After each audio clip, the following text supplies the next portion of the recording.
শ্রাবক সঙ্গ এই ত্রিবিধ শ্রেষ্ঠ রত্নকে সর্বপ্রথমে স্মরণ করছি।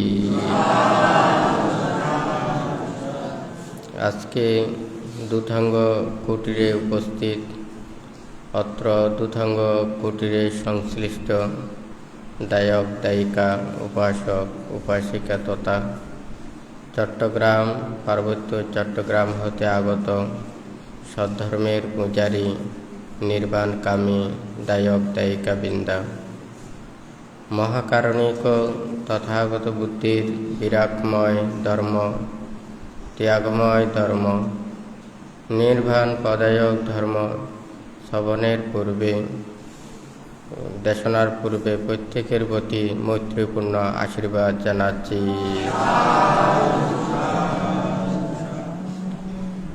বুদ্ধ সুদীর্ঘ ৪৫ বছর যাবৎ নির্বাণকামী সকল সত্যগণের উদ্দেশ্যে বুদ্ধ নানাভাবে ধর্ম দান করেছেন। বুদ্ধ যাহা কিছু উপদেশ দিয়েছেন, সকল প্রাণী যাতে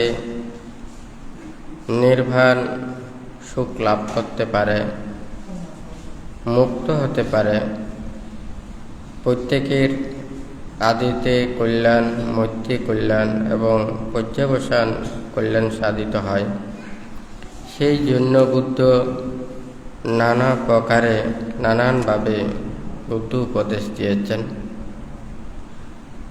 বান্তে আপনাদেরকে আগেও বলেছেন, প্রত্যেকে শীল পালন করো, নির্বাণ মুক্তির কর্ম সম্পাদন করো। যেহেতু বান্তে গত সপ্তাহে এই মহাসাতিপাট্টায়ন সূত্রের কথাটা বলেছেন, এখানে নিজের চিত্তকে সমাহিত করার জন্য এবং মনের পাপগুলোকে দূরীভূত করার জন্য, মনের মধ্যে লোভ দেশ মোহকে ধ্বংস করে অনিত্য দুঃখ অনাত্মা জ্ঞান উপলব্ধির জন্য বুদ্ধ এখানে দেশনা প্রদান করেছেন। মহাসাতিপাট্টায়ন সূত্রের মধ্যে বুদ্ধ বলেছেন, যাহারা মুক্তিকামী তাহাদের বিশুদ্ধিতা প্রাপ্তির জন্য শোক পরিদেবনাদি অতিক্রমের জন্য, কায়িক দুঃখ এবং মানসিক অস্থিরতা অস্তগমন করার জন্য, ন্যায় অধিগমনের জন্য, নির্বাণ সত্য উপলব্ধির জন্য বুদ্ধ এই ৪ স্মৃতি প্রস্থান দেশনা প্রদান করেছেন। এখানে সাতিপাট্টায়ন সূত্রে ২১ প্রকার ধ্যানের কথা বুদ্ধ ব্যাখ্যা করেছেন।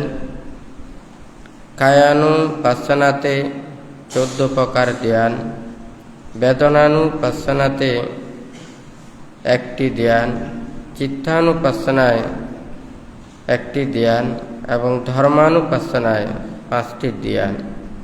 টোটাল এখানে ২১ প্রকার ধ্যানের কথা বুদ্ধ বলেছেন। আমরা যদি সহজভাবে বলি, কায়, বেদনা, চিত্ত এবং ধর্ম।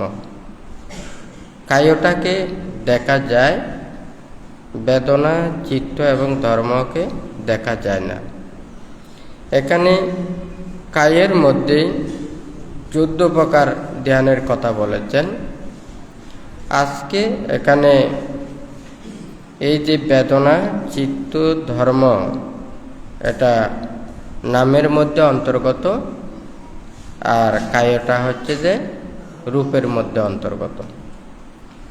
এই মনটাকে সংযত করার জন্য আমাদের কায়টা কতটুকু গুরুত্বপূর্ণ বান্তে সেই কথাটা বলছেন।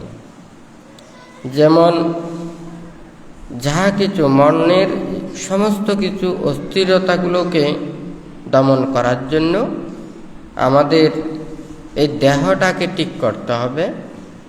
অর্থাৎ বুদ্ধ এখানে শীলের কথা বলেছেন। এখানে পঞ্চশীল দিয়েছেন, অষ্টশীল দিয়েছেন, 10 শীল দিয়েছেন এবং 227 শীল দিয়েছেন। এছাড়াও আরও মুক্তির কর্ম সম্পাদনের জন্য শীল, সমাধি, প্রজ্ঞার বিভিন্ন কর্মের কথা বলেছেন। দেহটাকে ঠিক করতে না পারলে মনটাকে সংযত করা কখনো সম্ভব নয়। আমরা যা কিছু মনের দ্বারা চিন্তা করি, দেহটাকে আমাদেরকে ঠিক করতে হবে। কোনো মানুষ কোনো কিছু অর্জন করতে চাইলে শুধু মনে মনে বললে সব কিছু সম্ভব নয়। কায়কে সেইভাবে গঠন করে তুলতে হবে, অভিজ্ঞতা, আয়ত্ত এগুলো করতে হবে, হয় নাকি না? তাহলে কায়টাকে ঠিক করতে হবে। তাহলে শীলের মাধ্যমে নিজের দেহের দ্বারা সে যাতে পাপ না করে, অন্যায় না করে, অপরাধ না করে, তাহলে সে শীল প্রতিপালনের মাধ্যমে নিজেকে সংযত করতে পারে। আমরা সবাই বলি মানুষ অভ্যাসের দাস, হয় নাকি না? তাহলে আমরা ভালো কিছু যদি অভ্যাস করি, শীল পালনের অভ্যাস করি, সৎ এবং কুশল কর্ম সম্পাদনের জন্য অভ্যাস করি, আমরা সৎ কিছু চিন্তা করার জন্য যদি অভ্যাস করি, তাহলে মনও অটোমেটিক আমাদের সেই অভ্যস্ত কর্মের দিকে ধাবিত হবে। অর্থাৎ এই দেহটাকে মন উপযোগী করে তুলতে হবে। যদি এই দেহটাকে ঠিক করতে না পারে, মনও অস্থির হয়ে যাবে। আবার মন যদি অস্থির থাকে, দেহটাকেও ঠিক করা যায় না। তাহলে আমাদেরকে প্রথমে কিন্তু দেহটাকে ধরতে হবে। যেমন পঞ্চশীলের কথাটা বলেছেন, এখানে মনের কথাটা হচ্ছে শ্রদ্ধা, ভক্তি, বিশ্বাস, প্রচেষ্টা এগুলো। কিন্তু কায়কে সংযত করার জন্য অবশ্যই তাহাকে শীল প্রতিপালন করতে হবে, হয় নাকি না? তাহলে ওখানে সে যখন শীল প্রতিপালন করবে, ধর্ম পথে চলবে, নীতির পথে চলবে, অটোমেটিক সেটা মনও কি হয়ে যাবে, মানে এটা আস্তে আস্তে শান্ত হয়ে যাবে। অর্থাৎ এই দেহটাকে মন উপযোগী করে গঠন করতে হবে। যখন এই মনের বশীভূত হয়ে যাবে দেহটা, তখন আর এই দেহ অন্যায় এবং অপরাধ কর্মপথের দিকে সে যাবে না। এই কায় ছাড়া ওখানে মনকে ধরানো সম্ভব নয়। আবার মনকেও ধরানোর জন্য ওখানে যে সমাধির প্রয়োজন, যদি কায় দ্বারা সে পাপকর্ম সম্পাদন করে, অন্যায় কর্ম সম্পাদন করে, তখন মন যতই কিছু ওখানে চেষ্টা করুক না কেন, মনকে স্থির করা সম্ভব নয়। মানে দুইটার কৌশল দুইটা। একটা হচ্ছে যে প্রথমে কায়টাকে সংযত করার জন্য একটা কৌশল, মনটাকে স্থির করার জন্য আরেকটা কৌশল। আবার কায় যদি স্থির না করে, মনের কৌশল রক্ষা করলেও তখন কিন্তু মনটা বারবার এটা উৎপন্ন হবে। যেমন আমরা যদি ওখানে বলি, ভান্তে প্রায় সময় বলে থাকেন, একটা পাত্রের মধ্যে যদি পানি থাকে, তাহলে পাত্র নাড়াচাড়া করলে পানিও নাড়াচাড়া করবে। আর পানিতে যদি ওখানে জীবাণু থাকে, তাহলে সেই পানি ওখানে যদি নাড়াচাড়া নাই বা করুক, জীবাণুর কারণে সেই পানি দ্বারা সে মানে রোগের সৃষ্টি হবে। এখন প্রথম কথাটা হচ্ছে পানির পাত্রটাকে ঠিক করা এবং পানিগুলোকে পরিষ্কার করা এবং পানিগুলোকে জীবাণুমুক্ত করা। পানি হচ্ছে যে এটা মনের মতো, পাত্রটা হচ্ছে দেহের মতো। পাত্রটা ছিদ্র হয়ে গেলে ওখানে পানি থাকবে না। তাহলে পানি যদি না থাকে, তাহলে এই পাত্রের কোনো মূল্য থাকবে না। পানি আছে বিধে পাত্রের মূল্য থাকে, হয় নাকি না? আর যদি পাত্র যদি ছিদ্র হয়ে যায়, তখন ওখানে আর পানি থাকবে না, হয় নাকি না? তাহলে এই দেহটা হচ্ছে যে আমাদের একটা পাত্রের মতো। ছিদ্র পাত্র মানে যার কায়ের দ্বারা সে অকুশল এবং পাপকর্ম সম্পাদন করে, এই দেহটার ওখানে আর কোনো ভালো কোনো কিছু নেই। তাহলে আমাকে পাত্রের ছিদ্রটা বন্ধ করতে হবে পাত্রের মধ্যে পানি রাখতে হবে এবং পানিগুলোকে জীবাণুমুক্ত করতে হবে। অর্থাৎ দেহটা হচ্ছে পাত্র আর পানিটা হচ্ছে যে মন। আর এই যে পানির মধ্যে জীবাণু এগুলোকে ধ্বংস করা, অর্থাৎ মনের মধ্যে যা কিছু পাপ আছে, লোভ, দ্বেষ, মোহ, তৃষ্ণা আদি যা কিছু রয়েছে, অবিদ্যা, সংযোজন আদি, এগুলো হচ্ছে পানির জীবাণু। তাহলে এই জীবাণুগুলোকে ধ্বংস করতে হবে। তাহলে আমাদের এখানে নির্বাণ এবং মুক্তিটা এই নয়, এটা কোনো কিছু নয়, এটা নয়। অর্থাৎ এই কায়কে শুদ্ধ করা, বাক্যটাকে শুদ্ধ করা, মনের পাপগুলোকে দূরীভূত করার জন্যই এই মানে ধর্ম উপদেশ, ধর্মশিক্ষা এবং ধর্মকর্ম হয় নাকি না? আমরা মানুষের মধ্যে যদি একটা সুন্দর মন না থাকে, সুন্দর চিন্তা না থাকে, তার যদি ভালো কোনো কিছু না থাকে, আমাদের আর কোনো কিছু এখানে গ্রহণ করার থাকে না, হয় নাকি না? তাহলে মানুষের মন যত পবিত্র হয়, যত সুন্দর হয়, যত ভালো হয়, তাহলে সে তত বেশি উপরের দিকে উঠতে পারে, হয় নাকি না? মানুষের মন খারাপ হলে, যাদের মানসিকতা খারাপ, তার বাইরে যা কিছু বৈচিত্র্য থাকুক না কেন, মানুষদেরকে সন্তুষ্ট করতে পারে না। তো এখানে সাতিপাট্টান সূত্রের মধ্যে যে কথাগুলো বলেছেন, আপনি যদি বলেন যে না, এই সাতিপাট্টান সূত্র অনুশীলন করে আমি কি ধনী হতে পারবো, আমি কি রাজা হতে পারবো, আমি কি জন্ম জন্মান্তর অনেক কিছু ওখানে মানে ভোগ সম্পদের অধিকারী হব, না। এখানে সাতিপাট্টান সূত্রে কায়কে সংযত করার জন্য উপদেশ দিয়েছেন, ভাবার জন্য উপদেশ দিয়েছেন এবং মনটাকে ওখানে ভাবার জন্য উপদেশ দিয়েছেন। আমাদের যেমন অনেক প্রকারের ফসল রয়েছে, এক ফসলই আছে, আবার বারবার ফসল প্রত্যেক বছরে ফসল প্রদান করে তাও রয়েছে, হয় নাকি না? এখানে ঠিক তদ্রূপ সাতিপাট্টান সূত্রে শুধুমাত্র নিজের কায়কে ভাবার জন্য, বেদনা, চিত্ত এবং ধর্মকে ভাবার জন্য বুদ্ধ উপদেশ দিয়েছেন। হ্যাঁ, তো এখানে কায়তে কি, যেমন মনে করুন মানুষেরা যা কিছু ওখানে পাপ কর্ম করে, অন্যায় করে, অপরাধ করে, হয় নাকি না? তাহলে সে যদি ওখানে শীল প্রতিপালন করে, এই দেহটাকে যদি মুক্ত করতে পারে, হ্যাঁ, এখানে যদি বলেন যে না, আমি পঞ্চশীল প্রতিপালন করি, আমার কায়ের কোনো পাপ নেই, তা নয়। এই কায়টাকে জয় করতে হবে, এটাকে ধ্বংস করতে হবে। হ্যাঁ, মানে মন সব সময় এই দেহের উপরে মানে প্রবিষ্ট থাকে। তো এই দেহটাকে কিভাবে জয় করবে? হ্যাঁ, দেহ তো বারবার, এটা তো পরিবর্তনশীল, হয় নাকি না?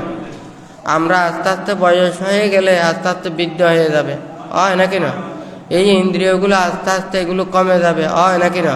চোখে কম দেখবে, কানে কম শুনবে, হয় নাকি না? শক্তি কমে যাবে, হ্যাঁ, কাজকর্ম করতে পারবে না। তাহলে মানুষ তো ওখানে ওগুলো ভাবে না। সবাই দেখে, ছোট কাল থেকে বৃদ্ধ পর্যন্ত, হ্যাঁ, জন্ম থেকে মৃত্যু পর্যন্ত সবাই দেখে। এখন সবাই যদি বলে যে না, ওরাও বৃদ্ধ হয়েছে, আমিও মানে বৃদ্ধ হব, হ্যাঁ, এখন তো আমার শক্তি আছে, রথ বল আছে, আমার যা ইচ্ছে সব কিছু আমি করছি, তাহলে ওই বৃদ্ধ যেমন ছোট কাল থেকে হেসে খেলে যেমন ইচ্ছে কর্ম সম্পাদন করে আবার বৃদ্ধে রূপান্তরিত হয়েছে, তাহলে আরেকজনও সেইভাবে কর্ম করে, তাদের গতিও কিন্তু এইভাবে হবে, হয় নাকি না? এখন এখানে দেহটাকে জয় করা মানে কি? অর্থাৎ অনিত্য দুঃখ অনাত্মাটা ভাবলে, এটা জগতের মধ্যে একটা কথা আছে, যত হাসি তত কান্না, হয় নাকি না? যত ভোগ তত রোগ, হ্যাঁ, এটা কিন্তু সত্য। এই দেহটা নিয়ে যত আনন্দ করবেন তত বেশি দুঃখ পাবেন, হয় নাকি না? যত সুখের জন্য দৌড়বেন, সেই সুখ আপনাকে কিন্তু আরো বেশি দৌড়াবে, হয় নাকি না? তাহলে আপনি যদি অনিত্য দুঃখ অনাত্মা এই দেহের অসারতা বিষয় জেনে আপনি যদি হাসি থেকে দূরে থাকেন, আনন্দ থেকে দূরে থাকেন, ভোগ থেকে দূরে থাকেন, আমোদ ফুর্তি এগুলো পরিত্যাগ করেন, যত আপনার বয়স বাড়বে, যত এই দেহের অনিত্যগুলো দেখবেন, যত এই দুঃখ রাশিগুলো দেখবেন, তখন মনের মধ্যে আনন্দ লাগবে। হ্যাঁ, আর যদি মনে করেন এই দেহটা নিয়ে যত বেশি আনন্দ করবে, যেমন মনে করুন সবাই আনন্দ মনে করে, কিন্তু এই আনন্দ তো দুঃখের কারণ। হ্যাঁ, তারপরে হচ্ছে যে এই যত সুখ এটাও দুঃখের কারণ। হ্যাঁ, এই যত কিছু তৃষ্ণা, লোভ, দেশ, মোহ এটা উৎপন্ন হয় সুখ থেকে, আনন্দ থেকে। কিন্তু সবাই তো আনন্দ চাইতে চায় না। সবাই মনে করে এই পৃথিবীতে যতদিন আছে ততদিন যাহাতে সুখে, শান্তিতে, আনন্দে থাকতে চায়। কিন্তু পারমার্থিক দৃষ্টিতে যখন দেখে আসলে এখানে সুখ বলতে নেই, এখানে আনন্দ বলতে নেই। নীরব নিস্তব্ধতায় যতটুকু আনন্দ আর সুখ পাওয়া যায়, হ্যাঁ, এই সারাদিন নানান কিছু শব্দ দ্বারা এখানে ততটুকু আনন্দ পায় না। হ্যাঁ, তো এখানে আজকে বানতে যে কথাগুলো বলছেন, মানে প্রত্যেকে সুখের জন্য চিন্তা করে, হয় নাকি না? একটা হচ্ছে পানিতেও ওখানে স্বাদ আছে, হয় নাকি না?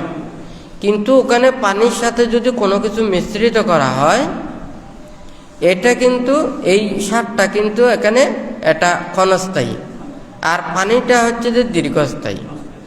অর্থাৎ আমরা নীরবতায় যে শান্তি লাভ করব, তাহলে এটাতে যদি আমরা সুখ শান্তি অনুভব করি, তাহলে আজীবন ওখানে নীরবে শান্তি পাওয়া যাবে, হয় নাকি না?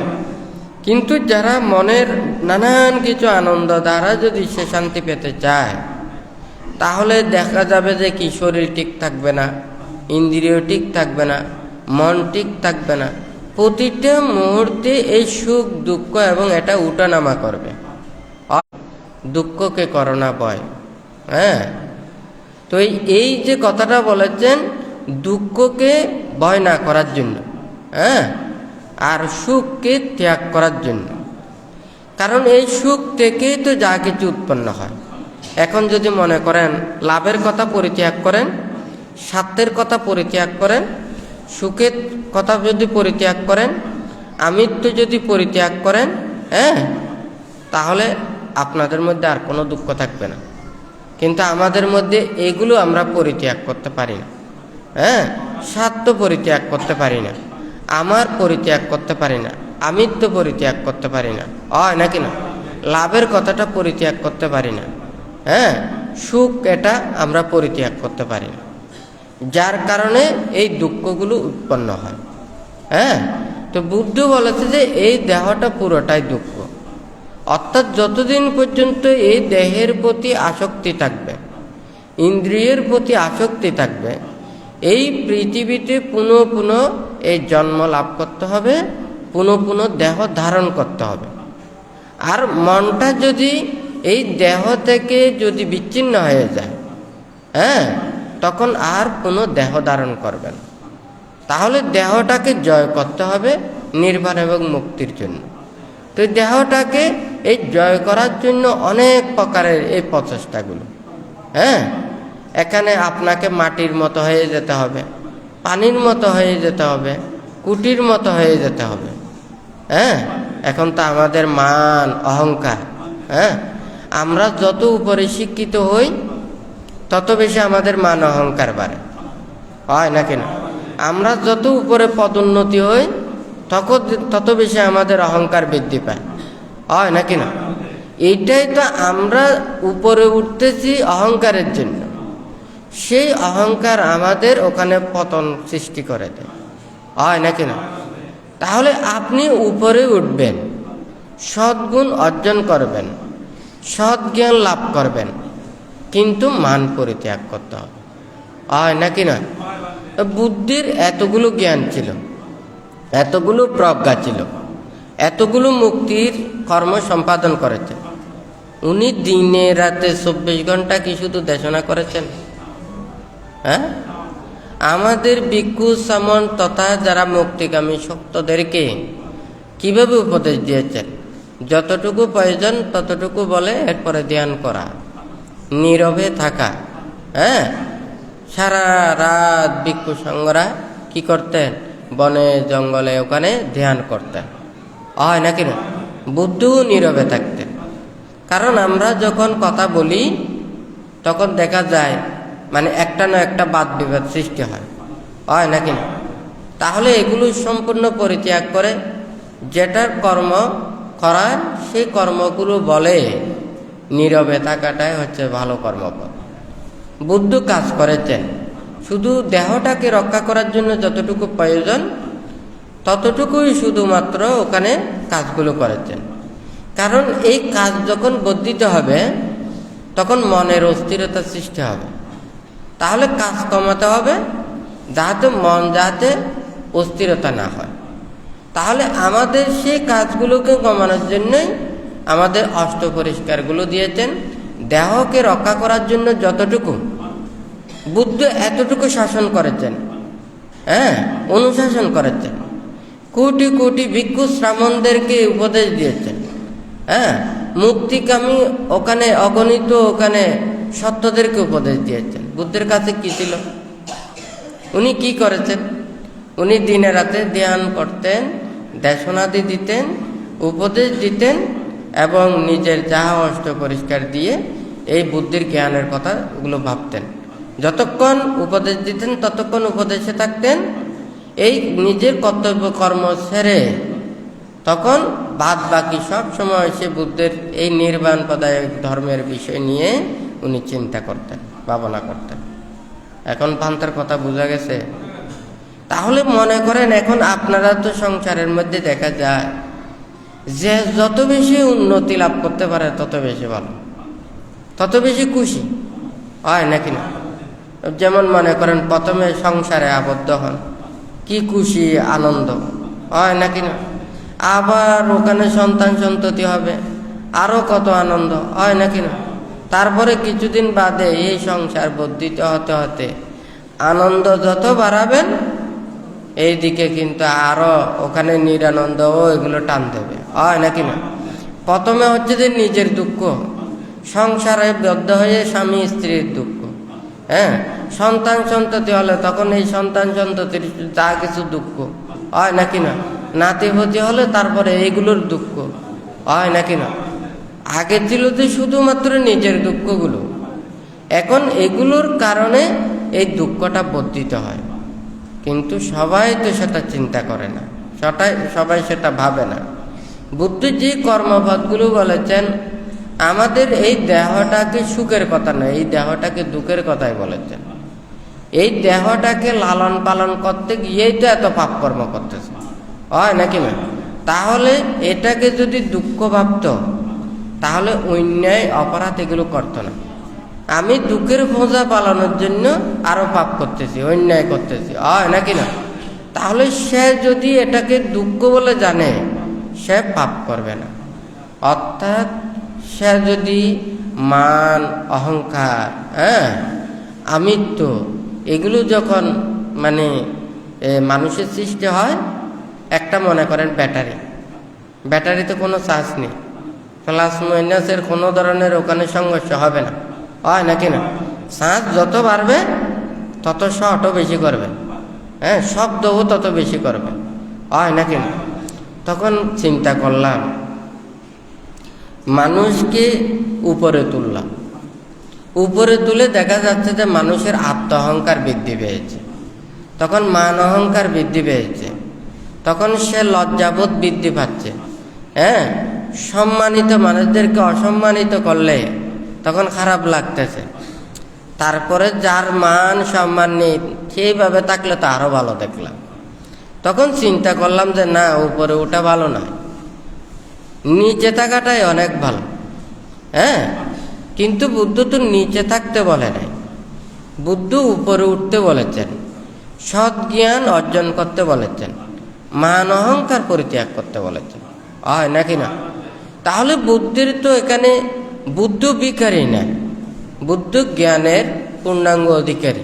হ্যাঁ, উনি সবসময় ধ্যানে থাকতেন, উনার সে নির্বাণ এবং মুক্তির কর্মের বিষয় নিয়ে সবসময় ভাবতেন।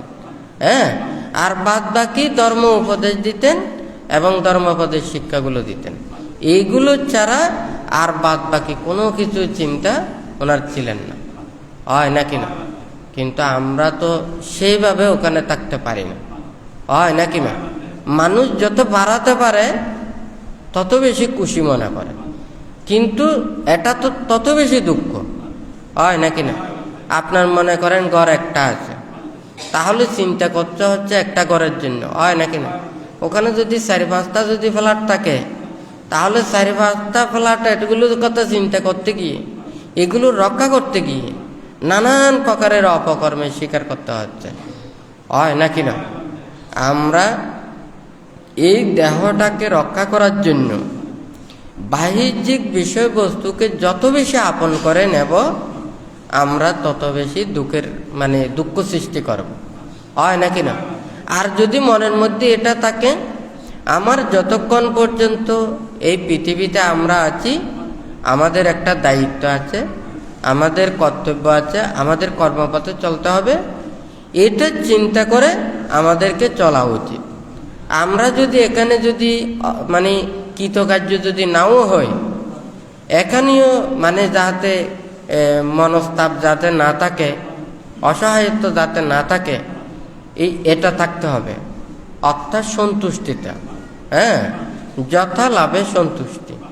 হয় নাকি না? আসলে তো আমরা প্রত্যেকের সন্তুষ্ট থাকা উচিত। অন্যান্য যত প্রাণী আছে তাহাদের চাইতে মানুষেরা অনেক সুখী, কিন্তু আমাদের আশা আকাঙ্ক্ষা ইচ্ছে নানান কিছু চেতনা, এগুলোর কারণে আমরা স্থির থাকতে পারি না। হয় নাকি না? তার মধ্যে আমাদের মনের মধ্যে যদি হিংসা উৎপন্ন হয়, এই হিংসা আমাদেরকে সবচাইতে বেশি ক্ষতি করে। হ্যাঁ, বুদ্ধ সেই জন্যই বলেছেন, নাতি রাগো সামো আজ্ঞে, নাতি দোষ সামো কালি, নাতি মোহা সামং জালাং, নাতি তানহা সামো নদী।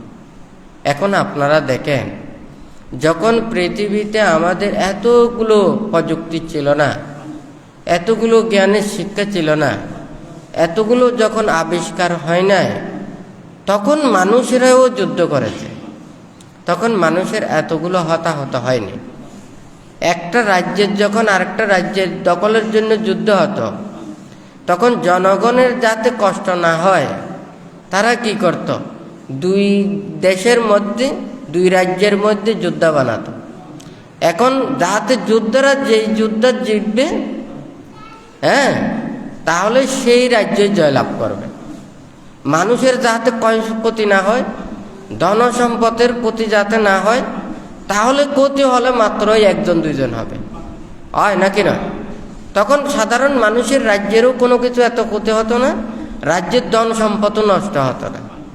কিন্তু আজকে যদি আমাদের এত জ্ঞান বিজ্ঞান, আমাদের মেধা, এত সুখ, এত কিছু পাওয়ার পরও ওই যে বুদ্ধ বলেছেন, লোভ দেশ মোহ, লোভের সমান অগ্নি নেই, দেশের সমান পাপ নেই, হ্যাঁ, মোহের সমান জাল নেই।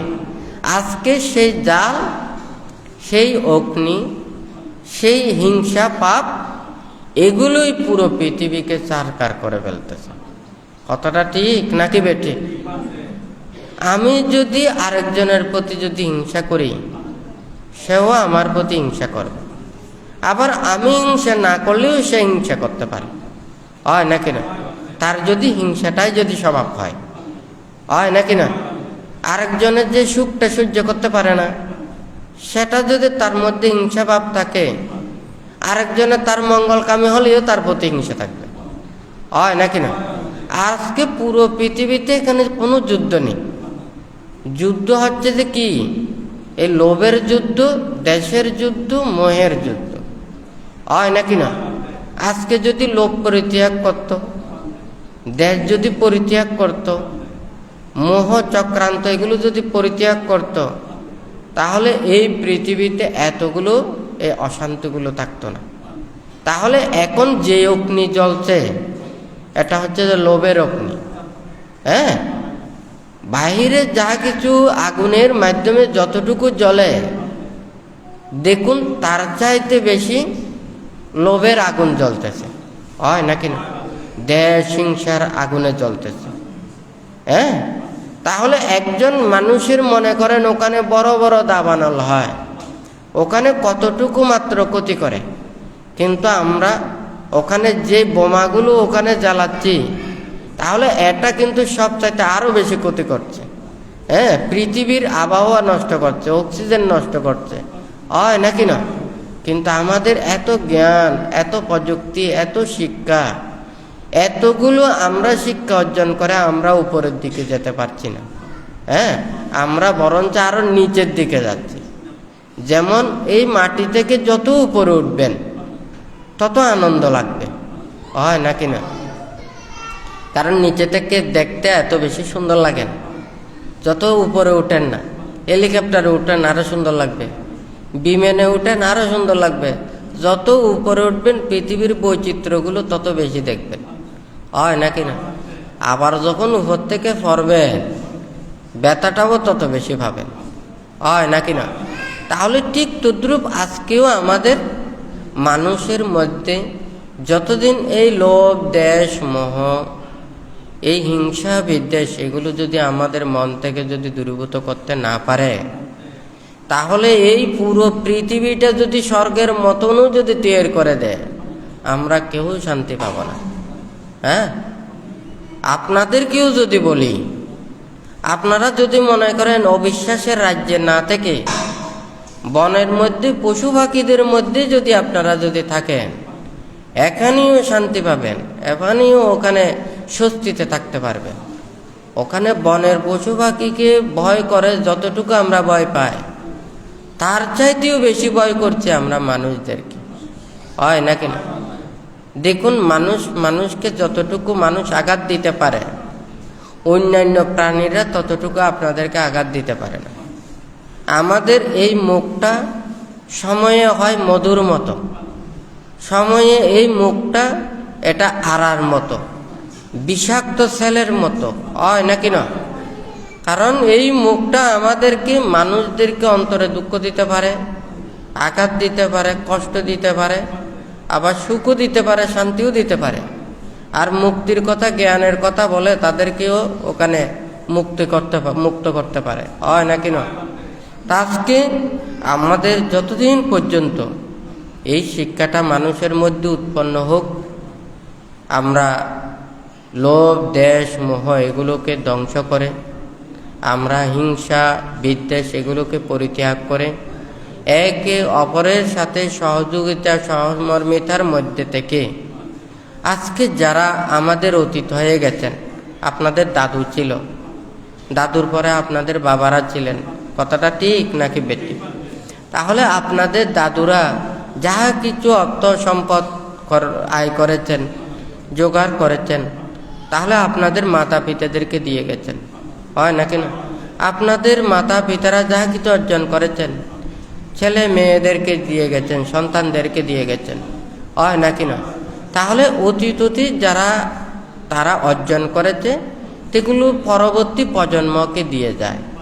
তাহলে আমরা যদি সেই এই পূর্বসূরীদেরকে যারা অতীত হয়ে গেছেন তাহাদের প্রতি যদি আমরা কৃতজ্ঞতা পোষণ না করি, তাদেরকে যদি আমরা সম্মান না করি, তাদের প্রতি যদি আমরা শ্রদ্ধা জ্ঞাপন না করি, আমরাও পরবর্তী প্রজন্মের আমরা শ্রদ্ধা পাব না, সম্মান পাব না। আমরা মানুষদেরকে আমাদেরকে নিন্দা করবে, তিরস্কার করবে, হ্যাঁ, অশ্রদ্ধা করবে, অভক্তি করবে। আমরা অতীত থেকেও শিক্ষা নিতে হবে, ভবিষ্যতের কথাও ভাবতে হবে, হয় নাকি না? তাহলে আমরা যদি অতীতটাকে ভুলে যাই, যারা গত হয়ে গেছেন তারা অনেকেই মহৎ কর্ম করতে পারেন, ভালো পথে চলতে পারেন। প্রতিটা মানুষের ভালোও আছে, খারাপও আছে। আমরা তো স্বার্থের বেলায় তো সবগুলো ঠিক। আমরা যদি আমরা খাই, হ্যাঁ, বাকলটা খেয়ে বিচিটা ফেলে দিই, হয় নাকি না? খাওয়ার জিনিসটা খাই, ওখানে মানে বর্জ্যগুলোকে ফেলে দিই, হয় নাকি না? যারা অতীত হয়ে গেছেন ওনারা তো সবগুলো আমাদের জন্য দিয়ে গেছেন, ওনারা তো চাইলেও নিতে পারবেন না। তাহলে সবগুলো তো আমাদেরকে সেই কৃতজ্ঞতা স্বীকার করা উচিত, হয় নাকি না? আমরা যদি আমাদের সে নিজের, আপনিও ভালো কাজ করেন, অপরজনকেও ভালো কাজে সহযোগিতা করেন, অতীতেও যারা ভালো কাজ করেছেন তাদের প্রতি আমরা সম্মান প্রদর্শন করি, হয় নাকি না? তাহলে এটা দিয়ে আমরা এখানে শিক্ষা নেব। যেমন ছোট ছোট ছেলেরা আছে, হ্যাঁ, ছোট ছোট শিশুরা আছে, মনে করবেন না তারা এই ছোট ছোট শিশুদেরও জ্ঞান নেই, এটা নয়। একটা যদি আপনি পাখিকেও যদি দেখেন, পাখিরও কিন্তু ওখানে জ্ঞান আছে, হ্যাঁ। দেখবেন যে আপনি আহার নিয়ে ওখানে বাইরে দাঁড়িয়ে আছেন, মেলা মেরেছেন, তখন পাখিটা দৌড়ে এসে ওই আহারটা খাওয়ার জন্য ওখানে আসবে। কথাটা ঠিক নাকি বেঠিক? আবার দেখা যাবে যে আপনি কি করেছেন, হাতটা নিচু করে দলা একটা নিয়েছেন, হয় নাকি না? আরটা যদি মনে করেন দলাটা নাও নেন, ও মনে করবে যে কিছু একটা নিয়েছে, হয় নাকি না? তার দিকে যখন হাতটা মেরেছে পাখিটা উড়ে গেছে। তাহলে ওই পাখিটার জ্ঞান উৎপন্ন হয়েছে যে কি, আমাকে মনে হয় কোনো কিছু দিয়ে এখানে আঘাত করার জন্য কিছু মারতেছে। তাহলে একজন সেই একটা মানে তির্যক প্রাণীদের মধ্যে, তাদের মধ্যে বিবেক জ্ঞানগুলো কাজ করে। কথাটা ঠিক নাকি বেঠিক? তাহলে আমরা মানুষের মধ্যে আমরা আমাদের খারাপ গুণও আছে, ভালো গুণও আছে, হয় নাকি না? আমরা মানুষকে যাকে পছন্দ করি না তার কোনো কিছু আমাদের ভালো লাগে না, হ্যাঁ। আর যে মানুষকে পছন্দ করি সে শত ভুল করলেও সেটাকে আমরা মেনে নিই, এটা তো আমাদের সবচাইতে বোকামি, হয় নাকি না? তাহলে ওই হিংসা বানতে যে কথাটা বলেছেন, পুরো পৃথিবী যদি আপনি স্বর্গের মতনও যদি বানাইয়ে দেয়, এটা যদি স্বর্গের মতনও যদি হয়, মানুষের মনের মধ্যে যদি হিংসা, বিদ্বেষ, লোভ, দেশ, মোহ এগুলোকে ধ্বংস করতে যদি না পারে, তাহলে এই পৃথিবীতে আমরা কোনোদিন সুখ শান্তি পাবো না। আর যদি সবাই লোভ, দেশ, মোহ, হিংসা, বিদ্বেষ পরিত্যাগ করে সবাই যদি বন জঙ্গলের মধ্যে যদি পশুর মতো জীবনও যদি থাকে, এতগুলো ঐশ্বর্য ভোগ বিলাসের নাও থাকে, তবুও মানুষের মধ্যে শান্তি থাকবে, সুখ থাকবে, হয় নাকি নয়? বুদ্ধ তো সেই জন্যই বলেছেন, যারা সৎ কল্যাণ মিত্রদের সান্নিধ্যে পেলে সমস্ত ভোগ সম্পদ পরিত্যাগ করে, এমনকি রাজত্ব পর্যন্ত পরিত্যাগ করে তাহাদের সান্নিধ্যে থাকতে বলেছেন। আর যদি মানুষের মধ্যে কোনো কিছু যদি না থাকে, ওখানে সৎ যদি জ্ঞানী গুণীও যদি না পায়, তাহলে এগুলো সব পরিত্যাগ করে বনের মধ্যে একাকী ওখানে বিচরণকারী অস্থির মতো, হ্যাঁ, থাকার জন্য বুদ্ধ উপদেশ দিয়েছেন। এখন ভান্তে আজকে যেগুলো বলছেন, আমাদের প্রতিটা মানুষের যদি এই মনের মধ্যে হিংসা, বিদ্বেষ, নানান কিছু এগুলো যদি পরিত্যাগ না করে, তাহলে আমরা কোনোদিন সুখ শান্তি পাব না, হয় নাকি না? সব মানুষ কতক্ষণ সব সময় চিন্তা করে, কিন্তু চিন্তার মধ্যে অনেক কিছু আছে। যে মানুষ খারাপ সব সময় খারাপ চিন্তা করে, আজকে এর বিরুদ্ধে, কালকে এর বিরুদ্ধে, পরশু এর বিরুদ্ধে, হয় নাকি না? যেমন দিনটিয়া মানুষ আছে না, যে সে যদি মিস্ত্রির কাজ হয় সে শুধু মিস্ত্রির কাজই তো পায়, হয় নাকি না? এর হলে আজকে হলো এই বাড়ির, কালকে হলো ওই বাড়ির, পরশু হলো ওই বাড়ির, হয় নাকি না? যে সে যদি চাষাবাদে যদি হয়, হ্যাঁ, আজকে ওর বাড়ির, কালকে অপরজনের, হয় নাকি না? ওই কাজটা সাথে বরাবরই থাকে। ঠিক তদ্রূপ আমাদের মানুষের মধ্যেও যাদের যাদের খারাপ মানুষ, খারাপ চেতনা উৎপন্ন হয়, তখন সব সময়ই খারাপটা চিন্তা করে থাকে, হ্যাঁ, সবাই চিন্তা করে। এই চিন্তাটাই আমাদেরকে নষ্ট করে দেয়। এখন মানে বুদ্ধ যেই উপদেশটা দিয়েছেন, আমরা সারাদিন কি চিন্তা করব? যারা মুক্তির জন্য চিন্তা করেন, যারা মুক্ত হওয়ার জন্য চিন্তা করেন, তাদের চিন্তাগুলোর ওখানে সীমাবদ্ধতা আছে। যেমন মনে করেন আপনাদের সংসার চলতে হলে ওখানে দৈনন্দিন কতগুলো কাজ আছে, আছে নাকি নেই? তাহলে ওই কাজগুলোর কথা ভাবতে হবে।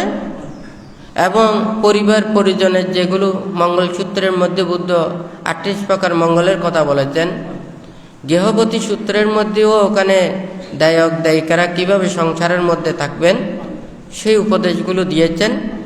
তাহলে এই ধর্ম মতো জীবন আচরণ করে যাহাতে ধর্ম চিন্তা মুক্তির চিন্তাগুলো যাহাতে করতে পারে, সেই সময়টুকু নিয়ে সব সময় মানে মনটাকে ধর্মের মধ্যে রাখা, অর্থাৎ তার চিন্তাগুলোকে বাইরে নিতে পারবেন।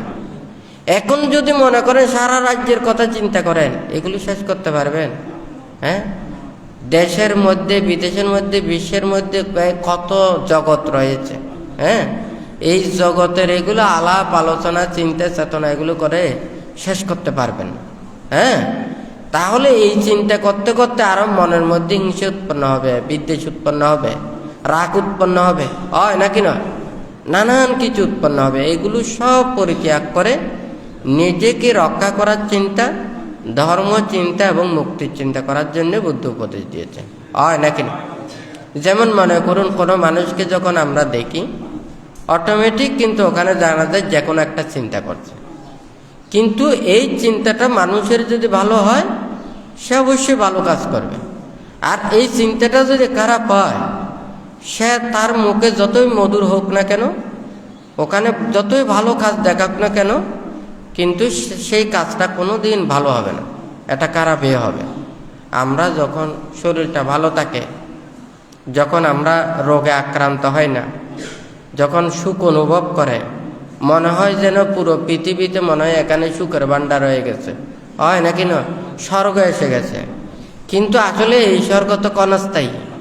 হ্যাঁ, আবার এই স্বর্গ আর থাকবে না।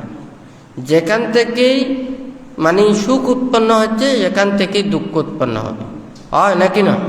তাহলে এগুলোকে পরিত্যাগ করার জন্য সবসময় চিন্তা করতে হবে। ধর্মের বিষয়ে চিন্তা না করলে, ওই যে ভান্তে প্রায় সময় বলেন বুদ্ধ যে নাতি জানাং আপাইয়া পাইয়া নাতি আজায়াত, তাহলে ধ্যান আর প্রজ্ঞা এই দুইটা লাগবে। ধ্যান প্রজ্ঞা, ধ্যান ছাড়াও প্রজ্ঞা হবে না, প্রজ্ঞা ছাড়াও ধ্যান হবে না। ধ্যান প্রজ্ঞা এই দুইটাই আমাদের লাগবে। অর্থাৎ আপনারা শীল প্রতিপালন করেন, ধর্মপথে চলে, ধর্মকথাও ভাবতে হবে। আর যদি ধর্মকথা যদি না ভাবেন, হ্যাঁ, তখন ওই ধর্ম কাজের আগ্রহ এটা নষ্ট হয়ে যাবে, হয় নাকি না? তাহলে এই ভাবাটা অবশ্যই লাগবে। যেমন অনেকজনে দান ধর্ম কুশল কর্ম সম্পাদন করে, হ্যাঁ, বড় বড় পুণ্যকর্ম সম্পাদন করে, হ্যাঁ, শত শত ওখানে দান কর্ম সম্পাদন করে, কিন্তু এই দান কর্মের কুশল কর্মের ফল কোনটা?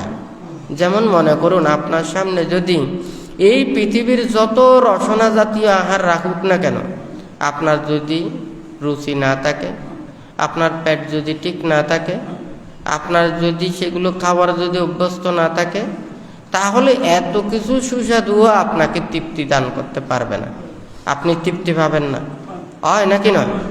তখন এই আপনি যদি রুচি থাকে, শরীর ভালো থাকে, পেটও যদি ভালো থাকে, হ্যাঁ, অভ্যস্তও যদি থাকে, আপনি সামান্য কিছু খেয়েও আপনি তৃপ্তি পাবেন, হয় নাকি না? কথাটা ঠিক তো, ঠিক তদ্রূপ আমি ধর্ম করছি কিন্তু মনের মধ্যে শান্তি উৎপন্ন করার জন্য, সুখ উৎপন্ন করার জন্য, হয় নাকি না? সে যখন পরলোক বিশ্বাস করবে না, কর্মফল বিশ্বাস করবে না, এই যে আমি ভালো কর্ম করছি এটা আমি ফল পাবো, এই কথাটা যে স্বীকার করবে না, আরেকজনের প্রতি দয়া মৈত্রী চেতনা রেখে সে যদি কুশল কর্ম না করে, তাহলে এখানে কোনো ফল নেই। হ্যাঁ, যদি বলেন যে বড় বড় কাজ করেন, হয়তো অনেকে শুনলে খারাপ লাগবে, বলবে যে কি আমরা বড় বড় দান ধর্ম করি, আমরা কি ওখানে পশুকুলে জন্ম নেব? হ্যাঁ, যেমন মনে করেন অনেক বড় বড় বিদেশি কুকুর আছে না, বিড়াল আছে না, লালন পালন করে না, আহারের জন্য কোনো চিন্তা নেই, হয় নাকি না? আরো ওখানে লালন পালন করার জন্য একটা ওখানে মানে সেবক রেখে দেয়, হয় নাকি না?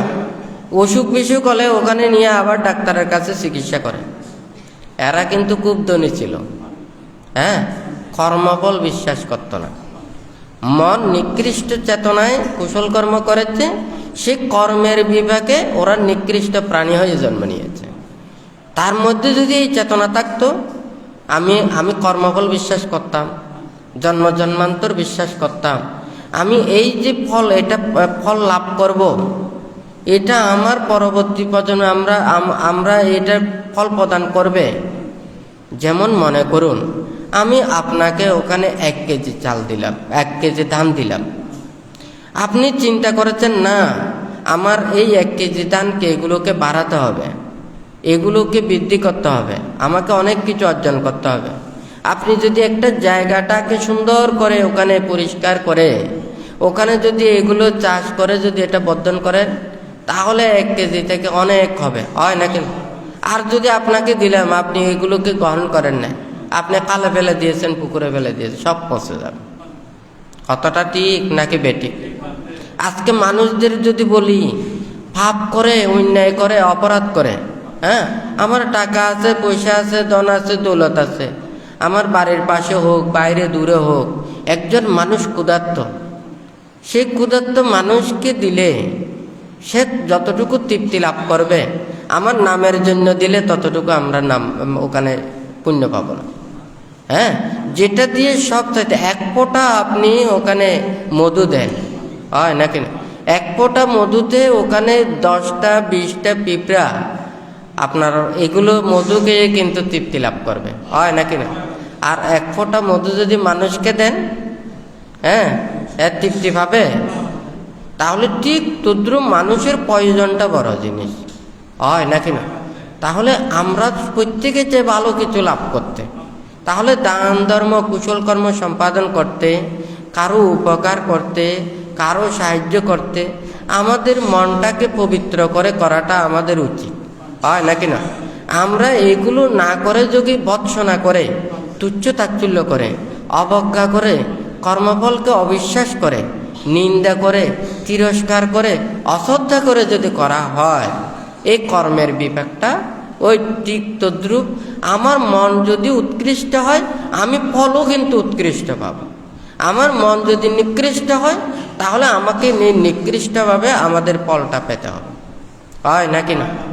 আমরা তো অনেক কিছু এটা চিন্তা করি না, ভাবি না, হয় নাকি না? তাহলে এই জড় জিনিসের এগুলোর প্রতি আমাদের চিন্তা চেতনাগুলো রেখে আমরা কত পাপ করছি, কত অন্যায় করছি, কত অপরাধ করছি। বান্তে সব সময় বলে যে আমরা যদি ধর্মকে বিশ্বাস করে ধর্মপথে চলি, ধর্ম আমাকে রক্ষা করবে। কিভাবে আমাদেরকে রক্ষা করবে, এগুলো আমাদেরকে চিন্তা করতে হবে না, হয় নাকি না? এটা ধর্মের চিন্তা ধর্ম করবে। আমরা যদি ধর্মপথে চলি, ধর্ম আমাদেরকে রক্ষা করবে, হয় নাকি না? তাহলে আমরা যদি ধর্মকে বিশ্বাস না যাই, ধর্ম আমাকে বিপদ আপদে কিভাবে রক্ষা করবে, হয় নাকি না? আমরা গাছটাকে যদি বিশ্বাস করি, এই গাছটা আমাকে ফল দেবে, গাছটাকে যদি আমি যত্ন না নিই, গাছটা ফল দিতে পারবে? তাহলে গাছটাকে তো আমাকে যত্ন নিতে হবে, আমাকে ফল পেতে হলে। তা আমি ধর্মের ফল পেতে হলে আমাকে ধর্মকে বিশ্বাস করতে হবে, আচরণ করতে হবে। ধম্ম হবে রক্ষাতি ধম্মচারী, ধর্ম আচরণকারীকে রক্ষা করে, হয় নাকি না? তাহলে আমরা যদি ধর্মকে বিশ্বাস করে ধর্মপথে যদি চলি, তাহলে ধর্মও আমাদেরকে রক্ষা করবে, হয় নাকি না?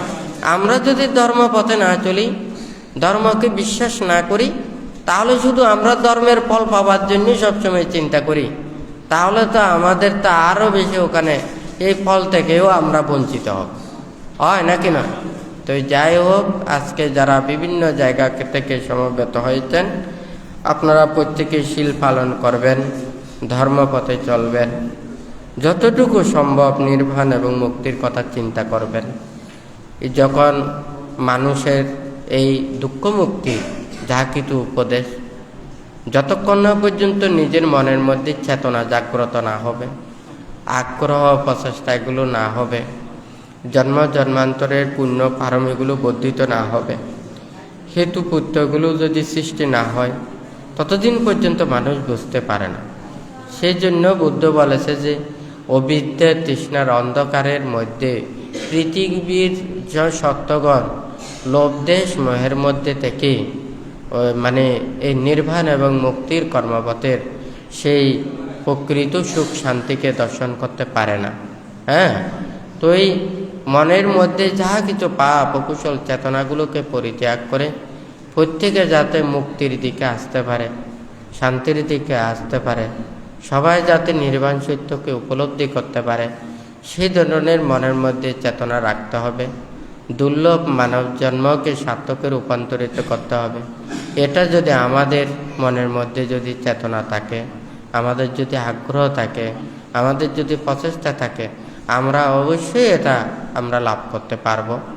আমাদের প্রত্যেকের সৎ চেতনা, সৎ আশা আকাঙ্ক্ষা উদ্দেশ্যগুলো যাতে উত্তরোত্তর শ্রীবৃদ্ধি সাধিত হয়, এই দুর্লভ মানব জীবন যাতে সার্থকে রূপান্তরিত হয়, যাতে যতদিন পর্যন্ত নির্বাণ সাক্ষাৎ করতে না পারে ততদিন পর্যন্ত কল্যাণ মিত্রদের সান্নিধ্য থেকে তার সৎ মাতা পিতা লাভ করে, যাতে ধর্মময় জীবন আচরণ করে, যাতে প্রত্যেকে যাতে অচিরে নির্বাণ সাক্ষাৎ করতে পারেন, সেই রূপে মনের মধ্যে শ্রদ্ধা চেতনা আগ্রহ রেখে বুদ্ধ ধর্ম সংঘের কাছে আশীর্বাদ প্রার্থনা করে 3 বার সাধুবাদ প্রদান করুন।